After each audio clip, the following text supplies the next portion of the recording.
இந்த வீடியோவில் என்ன பார்க்க போகிறோம் அப்படின்னா, சிறகடிக்க ஆசை சீரியலில் என்ன போட போகிறாங்க பார்க்க போகிறோம். சிறகடிக்க ஆசை சீரியலில் மனோஜோட ஃப்ரெண்டு வந்து பேசிகிட்டு இருக்காரு, அங்கே வந்திருக்காரு. அப்புறம் அவர் சொல்கிறாரு, என்னுடைய ஃப்ரெண்டு ஒருத்தர் என்ன ஆச்சு தெரியுமா, திடீர்னு வந்து பார்த்தீங்கன்னா பொண்டாட்டி கவனிக்கவே இல்லை, பொண்டாட்டி கூட பேசவே இல்லை.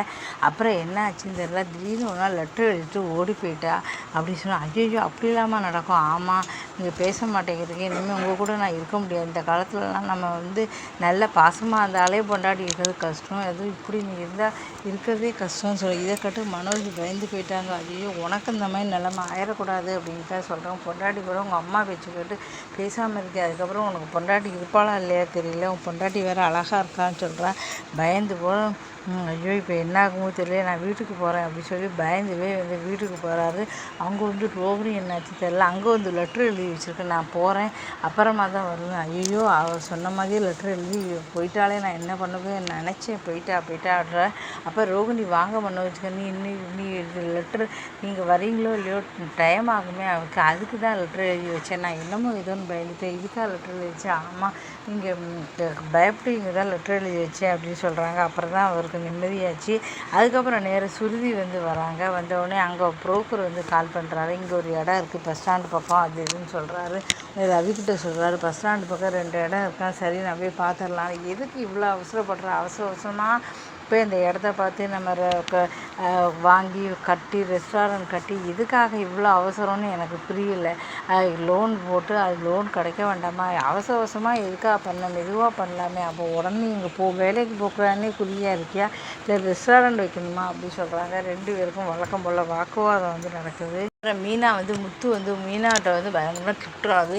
ஒரு நல்ல மாப்பிள்ளை நீ தானே சொன்னேன், பெருசாக உன் குடும்பத்தை வந்து எங்கள் அப்பா மாதிரி நீங்கள் தான் பார்த்துக்கணும் அப்படின்னு சொல்லிட்டு, அதனால தான் நான் பார்த்துக்கிட்டேன். ஏன் இவனை விட்டால் நல்ல ஆள் கிடைக்கவே கிடைக்காதா, இந்தான்னு ஒரு பெரிய லிஸ்ட்டு கொடுக்க, இதில் அவ்வளோ மாப்பிள்ளை இருக்குது, எந்த மாப்பிள்ளையும் அவளுக்கு பிடிச்சிருக்குன்னு சொல்லுங்கள். பணக்கார மாப்பிள்ளை தான் பரவாயில்ல, எவ்வளோ பணம் செலவழித்தாலும் நல்லபடியாக கல்யாணம் இருக்கும். முதல்ல இருந்து எந்த மாப்பிள்ளை பிடிக்கணும் அவசியம் கிடையாது, அவளுக்கு மனசு பிடிச்சவன் தான் வந்து கல்யாணம் பண்ணி வைக்க முடியும்.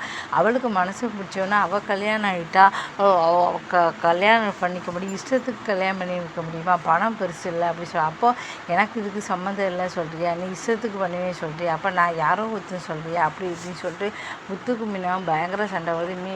சீதா மனசுக்கு வந்து அவனை தான் வந்து பிடிச்சிருக்கா, அவனை தான் கல்யாணம் பண்ணிப்பேன் நான் உறுதியாக இருக்கா. ஏன்னா அவள் காதலிக்கிறா, அவள் கல்யாணம் பண்ணணும்னு நினைக்கிறா, அதில் என்ன தப்பு இருக்குது, அவளுக்கு பிடிச்சிருக்கு நமக்கு பிடிக்கல அப்படிங்கிறதுக்காக அவள் கல்யாணம் பண்ண முடியும், இது அவளுடைய வாழ்க்கை அப்படின்னு சொல்லி மீனா வந்து சொல்கிறாரு. முத்து என்னானாலும் சரி அவனை கல்யாணம் பண்ண, சீதா நான் கல்யாணம் பண்ண விட மாட்டேன் அப்படின்னு சொல்கிறாரு. அதை வீட்டில் வேறு சொல்லி கொடுத்துட்டாரு. இங்கே சீதா வந்து அழுதுகிட்டே இருக்காங்க. அப்போ தான் அருண் வந்து கால் பண்ணிக்கிட்டே இருக்காரு. அப்போ அவங்க அம்மா பார்க்குறாங்க, அவள் அம்மாவும் சொல்லிட்டாரு, மாப்பிள்ளைக்கு பிடிக்காத இந்த மாப்பிள்ளை வேண்டாம், அவனை நீ காதலிக்கவும் கூடாது கல்யாணம் பண்ணவும் கூடாது சொல்லிட்டாங்க. அதனால் சீதா அழுதுகிட்டே இருக்காங்க. உடனே அவள் அம்மா பார்க்குறாங்க, காலை கட் பண்ணி விட்றாங்க. அருண் கால் பண்ணிகிட்டே இருக்காரு, ஏன் சீதா எடுக்கவே மாட்டேங்கிறா, கட் பண்ணி விட்றாள, என்ன ஆச்சு தெரியலையே அப்படின்னு சொல்லிட்டு அவரும் வந்து ஐயோ இவன் தான் இவன் மாமான்னு தெரியாமல் பிரச்சனையாக போச்சு, இதுக்கப்புறம் என்ன நடக்க போகுது தெரியலையே நினைக்கிறாங்க. மீனா வந்து முத்துவோட மனசை மாற்றி அருணை கல்யாணம் பண்ணி வைக்க போகிறாங்களா, இல்லை கல்யாணமே பண்ணக்கூடாதுன்னு சொல்லி வேறு யாருக்காவது கல்யாணம் பண்ணி வைக்க போகிறாங்களா அப்படின்னு தெரியல. பரபரப்பான திருப்பத்தோடு இப்போ வந்து சிறகடிக்க ஆசை சீரியல் வந்து போய்கிட்டு இருக்கு. ரோகிணி கதையை தான் வந்து மெயினாக வந்து வச்சுருந்தாங்க. ஆனால் இப்போ ரோகிணி கதையை எடுத்துகிட்டு மற்றபடி எல்லா கதையும் சுற்றி வந்துக்கிட்டு இருக்கு. இப்போ அந்த கதை வந்து டம்மியாக போச்சுன்னு சொல்லலாம். அதுபோக நிறைய பரபரப்பு விறுவிறுப்பு அப்படி கொண்டு வந்திருக்காங்க. இருந்தாலும் ரோகிணி கதையை வந்து பார்த்தீங்கன்னா அதுக்கப்புறம் இந்த கிறிஸு அவங்க அம்மா குழந்தை இப்போ எல்லா உண்மையும் தெரிஞ்சு வச்சு அதுக்கப்புறம் சிறகடிக்க ஆசை சீரியலில் என்ன நடக்க போகுது அப்படின்னு தெரியல. அருணும் வந்து பார்த்தீங்கன்னா சீதா வந்து காதலிக்கிறாரு. சரி அப்புறம் முத்துக்கும் அவருக்கும் வந்து ஒருத்தருக்கு சமாதானம் போயிட்டாங்கன்னா பிரச்சனை கிடையாது. ஆனால் முத்து வந்து மன்னிக்க தயாராக இல்லை. ஏன்னா கடைசியில் வந்து பார்த்தீங்கன்னா லைசன்ஸே கேன்சல் பண்ண வந்ததுனால ரொம்ப கோபத்தில் இருக்கார். இந்தளவு வந்து இப்போ பொய் சொல்கிறான் அப்படின்னு சொல்லிட்டு இதுக்கப்புறம் என்ன நடக்க போகுது அப்படிங்கிற பார்க்கலாம். வீடியோ பிடிச்சா மறக்காம சேனலை சப்ஸ்கிரைப் பண்ணுங்கள். நன்றி.